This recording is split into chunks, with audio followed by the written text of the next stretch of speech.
Hey mga brods, ito na nga, Justin Patton, nag-awol na nga, ito pong SMB import nila. So mga kabrods, 3 days na nga hindi nag-ensayo, and ito, papalitan na kasi. Nung nalamang papalitan ito pong si Justin Patton, hindi na ito nagsisi-training. Hindi na pumupunta ng training camps dito sa SMB. Kaya nga itong panig ng Beermen, sabi nila napaka-unprofessional daw ng ginawa na ito ni Justin Patton. Nung nalaman lang papalitan, mga kabrods ay di na naglaro. O diba mga kabrods, sabi sa inyo ang SMB hindi yan mapapakali ng isang o dalawang import lang. Talagang papalitan ka kapag hindi okay yung performance mo.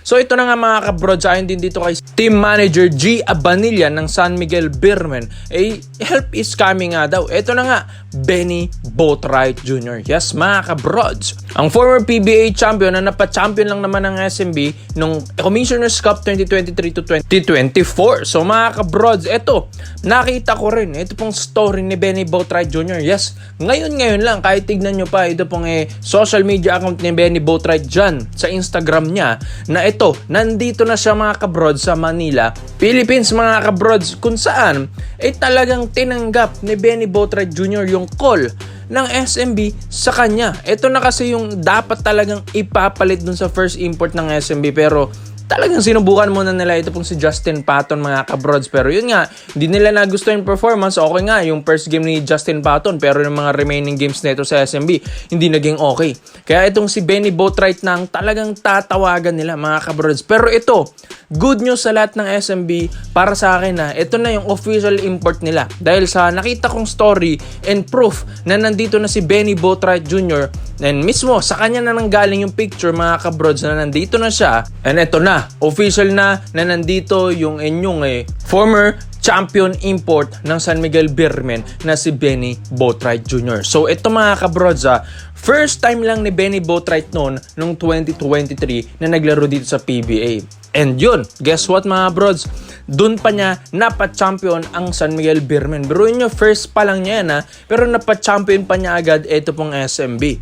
Ito, pangalawang pagkakataon na ito ni Benny Boatwright Jr. ulit dito sa PBA, and malay natin, mapa-champion na naman niya ang Beermen. Although yes, mas matangkad si Justin Patton sa kanya ng 7'1", lang inches lang din naman yan mga kabrods. Itong si Benny, 6'10" naman ito. Ito kasi mas subok na, mas alam na yung chemistry ng Beermen and alam na kung paano panalunin ng championship. Ito pong San Miguel Beer. Kaya napaka good news ito sa lahat ng mga SMB fans. Ito na yung pinaka-hinihintay nila. Ang tagal na ito mga kabrods, 2 years nila, 3 years na lang itong hinintay na ito pong si Benny Boatwright ay sanang makabalik na ulit ng Beermen.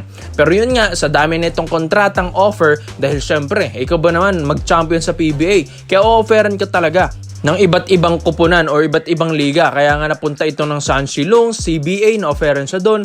Tapos nag-T1 League din. Tapos huli na niya yung KBL doon sa Pegasus. Digicogas Pegasus mga kabrods tao. Ito, present na 2026 mga kabrods, and official na bumalik na. Ito pong si Benny Boatwright Jr. dito sa Pinas. Di naman babalik yan, di naman magpo-post yan dito ng Manila, na nandito siya sa Manila nang walang gagawin, di ba mga kabrods? So ito na nga, sabi na rin ng team manager ng SMB na si Mr. G. Abanilla na help is coming, kung saan si Benny ang kanilang tinawagan. Kaya ito mga kabrods, tinawagan at ito pumunta na, nandito na sa Pinas. And ito na yung magbabago na ng SMB lineup mga kabrods, and yun. Syempre sa lahat-lahat ng mga import ngayon ng SMB, ito na yung pinaka-the best talaga mga kabrods. Ito pong si Benny, mas lumakas pa at yung pick niya ngayon ay 29 years old. Ito na yung pinaka-prime na Benny Boatwright Jr. and gumagawa pa rin yan. Maski dun sa CBA, sa Taiwan, sa Korea, siya talaga ang highest scorer nila dun. Yun mga kabrods, sa tingin nyo, ito na ba ang magpapa-champion ng SMB na nandito na si Benny Boatwright Jr.? Komento mo lang po yung dito mga kabrods. Isa natin yan. Dito naman po tayo sa kabilang balita naman natin mga kabrods. Ito, big trade ito, one-on-one trade. Scary Thompson to NLEX Road Warriors. Tapos Robert Bolick naman to Barangay Nebras San Miguel. Fair bang trade na ito? So unahin muna natin ito pong kay Scary Thompson. Alam din naman natin na isa ito sa mga talagang franchise player na ng Barangay Nebras squad, Barangay Nebras San Miguel, na hindi mo daw talaga ito mati-trade. Pero mga kabrods, kung talagang avid fan ka ng SM teams, alam na alam mo yan. Maski superstar pa yan, talaga matitrade at matitrade ka once na bumaba ng laro mo at mas magaling naman yung papalit sa'yo. Kaya ito pong si Scottie Thompson, alam din naman natin na hindi pa rin naman bumabagsak yung laro nito, pero nagkakaroon na ito ng inconsistency sa Ginebra San Miguel. Sa last performance din nito, nagka-struggle na rin ito pong si Scottie Thompson dahil mas nag-e-excel na nga daw si Robert Bolick. Pero alam din naman natin na magaling din ito pong si Scottie Thompson, pero yun nga, sabi rin sa Ginebra, mas kailangan nila na ngayon ng super scorer. Yes, scoring din talaga ang habol rin ng Ginebra ngayon. Dahil kapag puro assist ka lang, although yes, okay rin naman na umassist ka, pero yung sa papasahan mo, kung mananockdown nila yan, kung hindi niya yan mapapasok, sayang rin naman, di ba mga kabrods? So kailangan dito ng Barangay Ginebra San Miguel ng isang super scorer. Although yes, alam ko, lahat ng mga Ginebra fans hindi sasang-ayon dito na bibitawan si Scottie Thompson.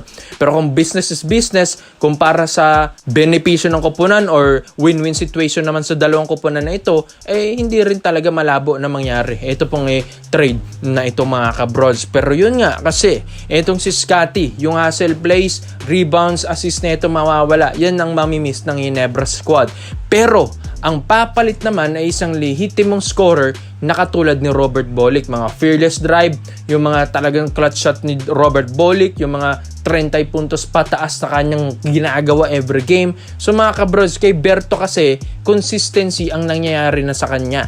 Yes mga kabrods, na-build na yung kanyang confidence level, tumaas na, maski sa international, talagang maasahan mo ito Talagang walang kakabaka itong kay Berto at ang maganda pa dito, talagang gustong-gusto nitong manalo every game. So mga kabrods, win-win situation lang. Itong si Berto naman, kung mapunta naman sa Ginebra ito, talagang lalakas ang pwersa ng scoring ng Barangay Ginebra. May scoring machine ka na katulad ni Robert Bolick.